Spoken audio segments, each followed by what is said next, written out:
আজ বাজার থেকে খুব তাজা তাজা লোটে মাছগুলি নিয়েছে, ভাবলাম তোমাদের সাথে শেয়ার করি। লোটে মাছগুলো এতই তাজা ছিল যে মনে হচ্ছে এখনই নদী থেকে ধরে নিয়ে এসেছে। সরি নদী থেকে না, সাগর থেকে ধরে নিয়ে এসেছে। যাই হোক, আমার চ্যানেলে তোমাদেরকে অনেকবার লোটে মাছ রান্নার রেসিপি দেখানো হয়েছিল,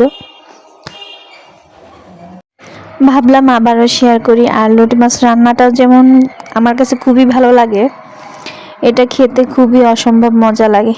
তাই দেখো, লোটে মাছগুলি ঝটপট করে কেটে নিচ্ছিলাম। এখানে 2 কিলো লোটে মাছ নিয়ে এসেছিল। আমি এখান থেকে ভাগ করে কিছু বড় বড় মোটা মোটা লোটে মাছ আলাদা করে নিলাম। এখানে কিছু রান্না করব আর কিছু পরের দিনের জন্য রেখে দেব। দেখো, আমি বক্সের মধ্যে একটু পানি দিয়ে লোটে মাছ হাফটা রেখে দিলাম। কেন জানো, লোটে মাছটা একটু লোটা লোটা হয় তো, আর এটা পানি দিয়ে না রাখলে এটা শুষ্কে যায়। পরের দিন এটা রান্না করলে তখন সেই মজাটা লাগে না। তার জন্য কিছুটা পানি দিয়ে ফ্রিজিং করে রাখলে সেটা পরের দিনের মতো তাজা তাজা খেতে সেম লাগবে। বিশ্বাস না হলে একবার ট্রাই করে দেখো। তারপর কিছুটা এই করার মধ্যে 5-6 পিস আমি রেখে দিয়েছিলাম আমার ছোট্ট মামনির জন্য, এটা ভেজে খাওয়াবো। আর দেখো, লোটে মাছগুলো আমি হলুদ লবণ দিয়ে, বিশেষ করে আমি সব সময় মাছ লবণ হলুদ দিয়ে ধুয়ে ফেলি, যাতে মাছের গায়ে আষ্টে গন্ধটা চলে যায়।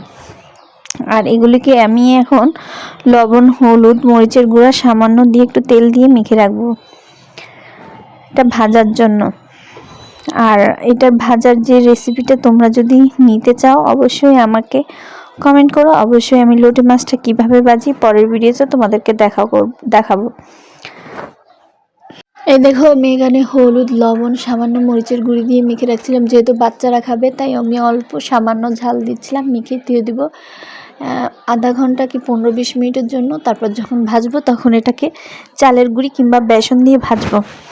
তারপর চলে আসলাম কিছুটা, এখানে লোটে মাছ নিয়ে নিলাম, কাঁচামরিচ কাঁচা পেঁয়াজ টমেটো কুচি আদা রসুন বাটা সয়াবিন তেল এবং সরিষার তেল দিয়ে এটাকে ভালো করে মাখিয়ে নেব। আমরা যেভাবে স্বাভাবিকভাবে গুঁড়ো মাছটা রান্না করি সেম ওইভাবেই এটাকে রান্না করতে হয়। আমি আদা রসুনটা দিতে ভুলে গিয়েছিলাম। যাই হোক, আবার নিয়ে আসলাম ফ্রিজ থেকে। অল্প পরিমাণে দিব, যে অল্প না দিলে বেশি পড়ে গেলে তখন গন্ধ আসবে, যাতে মাছের গন্ধ না থাকে তার জন্য অল্প অল্প আদা রসুন ব্যবহার করব। তারপর এটাকে যতভাবে ভালোভাবে মাখানো যায় এটাকে ভালোভাবে মাখিয়ে, বেশি একটা পানি দিতে হবে না, হাত ধোয়া 2 কোষ পরিমাণ পানি দিতে হবে। কারণ লোটে মাছ থেকে, এই মাছটা থেকে অনেকটা পানি ঘামে, প্রচুর পানি হয়, তাই বেশি পানি দিলে পানিটা শুকাতে সময় লেগে যায়। আর এটা রান্না করার পরে যখন উপরে তেল ভেসে আসবে তখনই ভেবে নেবে মাছটা হয়ে গেছে। আর এই মাছ রান্নার সময় লবণের পরিমাণটা খুব কমিয়ে দিতে হবে। মাছের লবণের একটা ভাব থাকে, যেহেতু সাগরের মাছ তো লবণ একটু ভাব থাকে, তাই লবণটা খুব কম দিতে হয়। এই দেখো, আমার মাছের তরকারিটা হয়ে গেছে, কালারটা কত সুন্দর এসেছে।